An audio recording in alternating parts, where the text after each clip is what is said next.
Hey, have you ever wondered how in the world do I solo? What do I do? How do I even start? And you've been playing rhythm for a long time, playing the chords, but you want to venture out.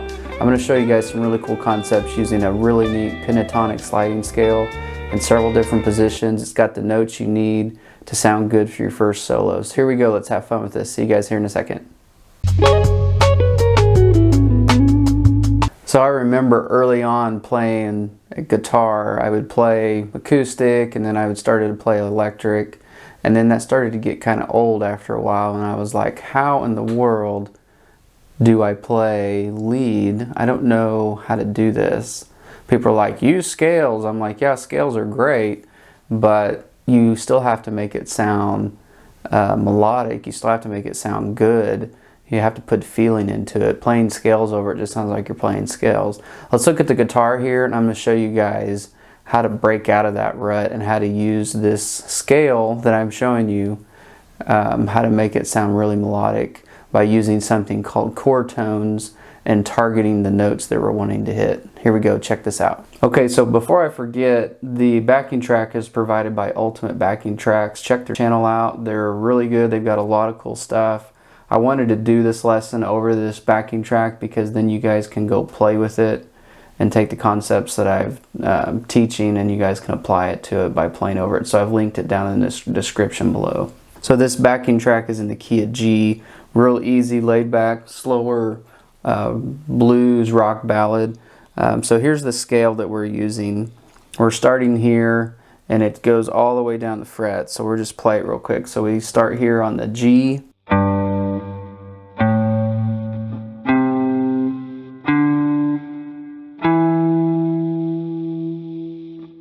And then it repeats. And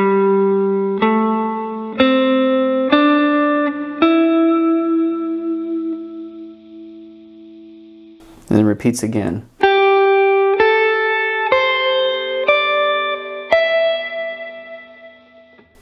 So it's just 5 notes, but it goes from all the way up here on the 3rd fret and ends all the way down here on the 12th fret on the E note. So that is our scale that we're using.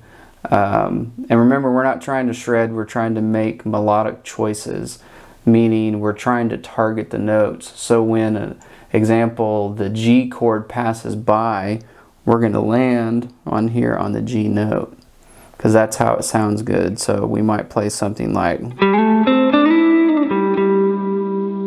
that would land you back on the G note. Then we pass by a D, we're going to land back here on the D note. And I'll give you guys an example here in a second, so just hang out with me and I'll show you what I'm talking about. The other thing we're going to add is in the key of G you have the notes, but we're going to add the B note. That's actually the 3rd, the 3 minor in the key of G. Try not to get too music theory, but I think it's important that you guys know that. So the B note is right here. It's also here and here. And the reason why that's important, because we're going to bend up to that.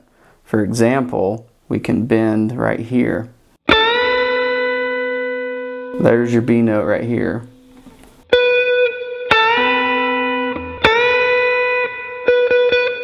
So you want to be able to bend up to that.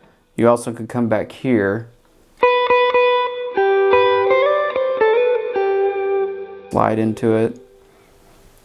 So that's kind of important to have. It just adds another level of this pentatonic scale. What I would normally do on a solo is I would play here in the middle position and then I would work my way up higher. So I might play something like, and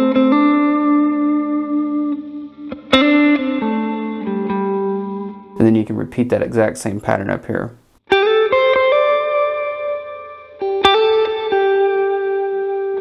And then come back here and add some notes. You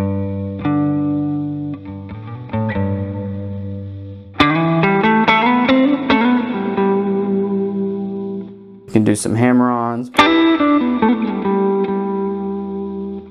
Those are really cool. You can do a couple of variations here of some bends.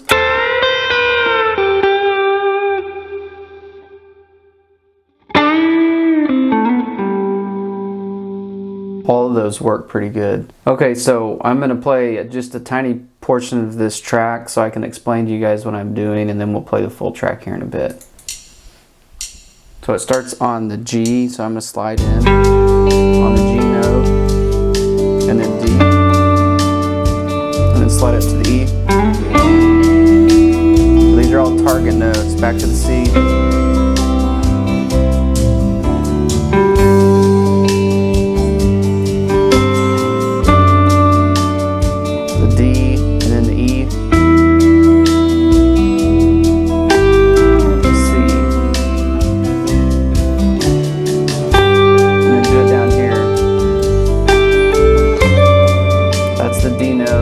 Up to the E, back to the C, to the G. So that's basically what I'm talking about there, is you're targeting anytime the chord is passing, you're targeting that. That was a very simplistic version, but I just wanted to show you guys so you could understand that. The other thing, at the very end, there is an A minor 7 chord, and that's the 2 minor of the key of G. So I came up with this really cool little ascending lick that I think you guys would probably like, that you can add. So it basically plays like this.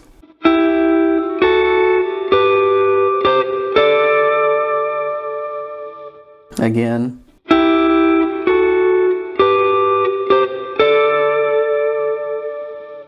I know this is part of a different scale, but don't worry about that just for now. Just suffice this is how you play it. So.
Alright everybody, that's it for this lesson. Hey, if you haven't already liked and subscribed to the channel, that would help me out awesomely. I would really appreciate it. In the meantime, on other lessons, check out these 2 videos I've done on pentatonic scales and some easy solo ideas that I think will help you guys continue your journey playing the guitar and venturing out doing some solos. Have a great day. We'll see you guys later. Bye-bye.